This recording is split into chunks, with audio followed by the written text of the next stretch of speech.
Јавната обвинителка која што работи во специјалното јавно обвинителство треба да знае дека тоа не треба да го прави затоа што е можно и да одговара по закон.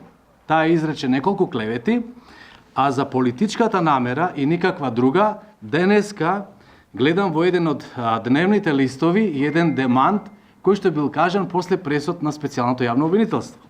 Имено тука пишува, цитирам, по пресконференцијата на специјалното јавно обвинителство известија дека сумата од 360.000 евра била објавена погрешка и замолија да не се објавува.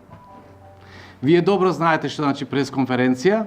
Јас сега можам нешто да кажам, кога ќе се спакувате, ќе се оди и ќе ви кажам тоа беше грешка, немојте да го објавувате и се разбира дека 90% тоа ќе биде објавено.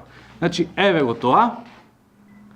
Веројатно го има и на други места и во други дневни гласила или портали. Значи, намерата беше исклучиво политичка. Значи, не можело ние да потрошиме 360.000 евра или било колку, затоа што, еве го договорот, кој што вчера го немав, но денеска почувствував потреба да ви го покажам. Ова е договорот, кој што го правевме после завршената јавна набавка за превоз на ученици.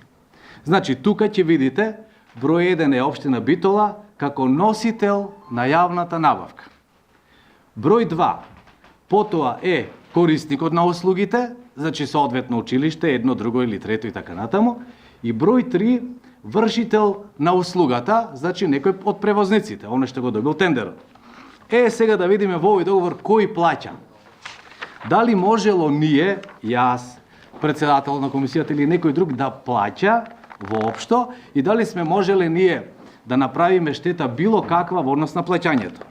Почитувани присутни, се работи за член 6, јас овој договор ќе ви го поделам, ќе го имате сите, и ќе видите како оди плаќањето. Но за јавноста ќе го прочитам, дозволете ми.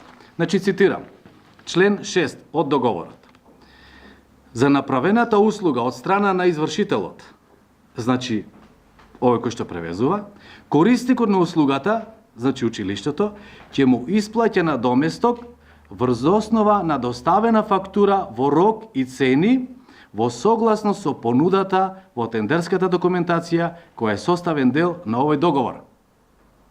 Вчера, господјата или господјицата Фетај, не знам, кажа дека градоначалникот прифаќал фактури, подпишувал налози, кои што биле прифаќани од директорите на училиштата и потоа тие ги исплаќале, при што во аргументацијата, бидејќи немаат навистина законски докази и аргументи, се заканија со не знам како задржување на имот, конфискација и така натаму.